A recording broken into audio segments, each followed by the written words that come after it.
Welcome to EduRev. Today, we're going to tackle two topics that can get really tricky under pressure: time and temperature calculations. Especially if you're gearing up for an exam like the UCAT, you know every single second counts. So I'm here to give you the strategies you need to handle these questions with speed and, more importantly, with confidence. So, does your brain kind of freeze up when you see a question about time zones or converting Fahrenheit to Celsius with that clock ticking down? Hey, don't worry, you're not alone. That's a super common hurdle. By the end of this, I promise you'll have a clear, simple system for these problems that you can rely on every single time. Okay, here's our game plan. First, we'll decode the clock. Then, we'll get into the real mechanics of calculating with time. After that, we're going to make temperature conversions feel incredibly easy. And we'll wrap it all up with a quick recap of the must-know rules. All right, let's start at the very beginning. It's the foundation for everything. Before we can even think about doing any calculations, we have to be totally fluent in the language of time itself. Nailing these different formats is the key that unlocks everything else. So you're mainly going to see time in three flavors: the classic AM/PM we all know, the 24-hour clock, and something called decimal hours. Think of these as different tools in your toolbox. The real skill is knowing exactly which tool to grab to solve the problem in front of you as fast as possible. Switching between AM/PM and 24-hour time is super simple. For any time that's PM, all you do is add 12 to the hour. That's it. So 1 p.m. becomes 1300, 6:30 p.m. becomes 1830. You want that to be an automatic mental switch, just second nature.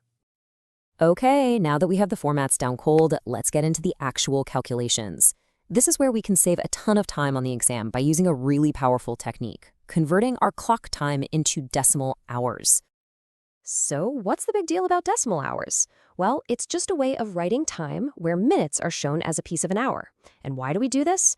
Because adding 2.75 hours to 1.5 hours is way, way easier than trying to add 2 hours and 45 minutes to 1 hour and 30 minutes in your head. It just turns a clunky time problem into a clean, simple decimal calculation. And the conversion process could not be more straightforward. To turn minutes into a decimal, you just have to do one thing: take the number of minutes and divide by 60. That is the whole trick. The number you get is your decimal. All right, let's put this into practice right now. Let's say a question gives you a time of 2 hours and 21 minutes. How would we write that in decimal hours to make our lives easier? Okay, we just follow our simple rule. We take the 21 minutes, we divide by 60, and that gives us 0.35. Then we just tack that onto our whole hours. So 2 hours and 21 minutes becomes a nice clean 2.35 hours. So much better for doing math. Now listen up, because this is a massive pro tip for a super common UCAT problem: time zones. When you're juggling multiple times in different cities, the secret is to not get overwhelmed. Just pick one city to be your anchor point, your reference zone, and then convert all the other times to match that one. This stops all the confusion and makes the calculation so much more direct. All right, we have officially tackled time. Let's switch gears to our second topic: temperature. I'm going to show you how to look at these conversion formulas not as some random thing you have to memorize, but as a simple recipe you can just follow every single time. Okay, to go from Celsius to Fahrenheit, it's just a two-step recipe. First, you multiply the Celsius temperature by 9/5. And a quick dip here: Fahrenheit is usually the bigger number, right? So you use the bigger fraction, 9/5. Then you just add 32. So if it's 20 degrees Celsius, you do 20 times 9/5, which is 36, and then add 32 to get 68 degrees Fahrenheit. Easy. Now, to go from Fahrenheit back to Celsius, what do you think we do? We just reverse the recipe. First, you subtract 32 from the Fahrenheit temperature.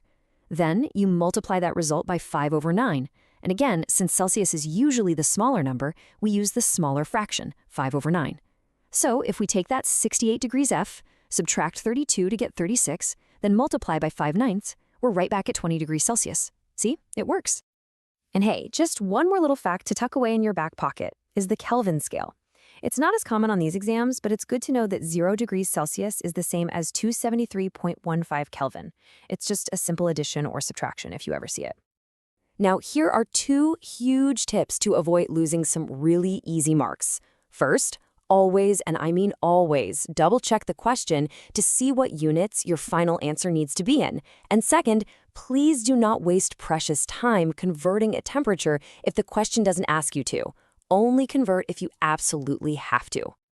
Whew, okay, we've covered a lot of ground, from decimal hours all the way to those temperature recipes. So let's lock all this new knowledge in with a really quick recap of the most important rules we've talked about. Okay, think of this slide as your personal cheat sheet. For time, it's all about that magic number 60. Divide minutes by 60 to get your decimal, and multiply the decimal part by 60 to get back to minutes. For temperature, just remember those simple two-step recipes for Celsius and Fahrenheit.